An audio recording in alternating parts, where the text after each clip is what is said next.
বিশ্বকাপে কুরাসাওয়ের প্রথম গোলটা মনে আছে?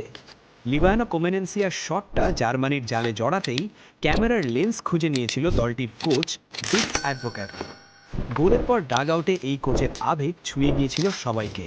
আর জাতীয় সঙ্গীতের সময় বোঝা গিয়েছিল জনসংখ্যার ভিত্তিতে বিশ্বকাপের সবচেয়ে ছোট দেশটিকে হৃদয়ে কতটা ধারণ করেন টুর্নামেন্টের ইতিহাসের সবচেয়ে বয়স্ক এই কোচ।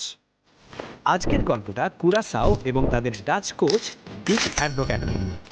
মাত্র 1.5 লাখ মানুষের ছোট্ট একটা ক্যারিবিয়ান দ্বীপ কুরাসাও 2011 সালে মানচিত্রে স্বাধীন ফুটবল দল হিসেবে নাম লেখানোর পর তাদের অবস্থা ছিল বড্ড করুণ।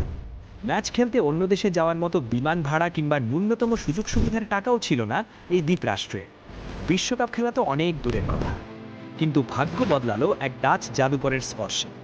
জেনারেল খ্যাত রাইনাস মিশেলের সরাসরি শিষ্য লিটন জেনারেল ডিক অ্যাডভোকেট যখন 2024 সালে এই ভাঙাচোরা দলের হাল ধরেন, তখন থেকেই যাত্রা শুরু হলো এক ফুটবল রূপকথা। নেদারল্যান্ডে ছড়িয়ে ছিটিয়ে থাকা প্রবাসী কুরাসাওয়ান ফুটবলারদের এক সুতোয় গাঁথলেন তিনি, আর ফুটবল দুনিয়াকে অবাক করে নাম লিখিয়ে ফেললেন 2026 বিশ্বকাপে। পৃথিবীর ইতিহাসে সবচেয়ে কম জনসংখ্যার দেশ হিসেবে বিশ্বমঞ্চে উঠে এলো কুরাসাও। কিন্তু নিয়তি বোধহয় এই রূপকথা সহজে মেনে নিতে চায়নি। যে মানুষটা কুরাসাওকে বিশ্বকাপের স্বপ্ন দেখালেন, বিশ্বকাপ ঠিক আগ মুহূর্তে তিনি কোচের পদ থেকে ইস্তফা দেবেন, কারণ তার নিজের কলিজার টুকরো তার মেয়ে তখন লড়ছিলেন ক্যান্সারের সাথে। এমনকি যে ম্যাচে জামাইকার সাথে ড্র করে কুরাসাও ইতিহাস করেছিল, মেয়ের কেমোথেরাপির সময় পাশে থাকতে সেই ম্যাচে ডাগ আউটেও বসতে পারেননি তিনি। চোখের জল ফেলে এই বৃদ্ধ বলেছিলেন, ফুটবল আমার জীবন হতে পারে, কিন্তু পরিবার সব সময় ফুটবলের আগে। তবে যাওয়ার আগে নিজের হাতে করা দলটির কথা ভুলে যাননি ডিক।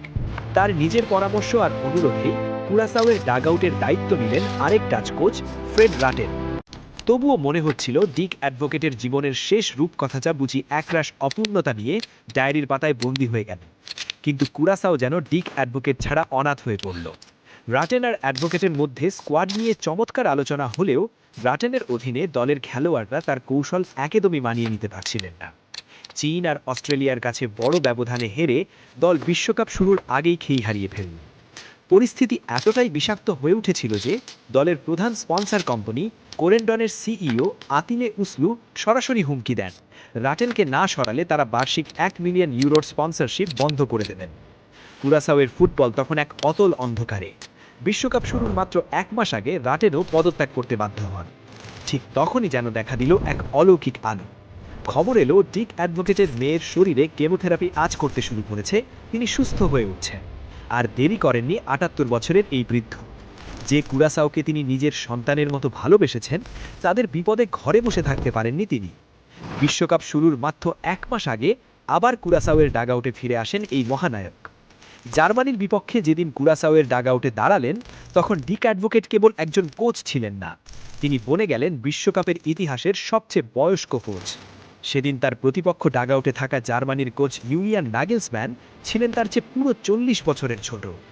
নাগেলসম্যানকে জিজ্ঞেস করা হয় তিনি 78 বছর পর্যন্ত কোচিং করাবেন কিনা, তিনি হেসে মুখে না বলেন।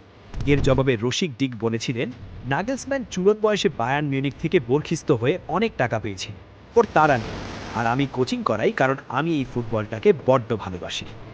2 বছর এই ছোট্ট দ্বীপের সাথে কাজ করে নিজেকে একজন খাঁটি কুরাসাওয়ান দাবি করা ডিক আজ বিশ্বমঞ্চে দাঁড়িয়ে প্রমাণ করছেন, ভালোবাসা আর জেদের কোনো বয়স হয় না।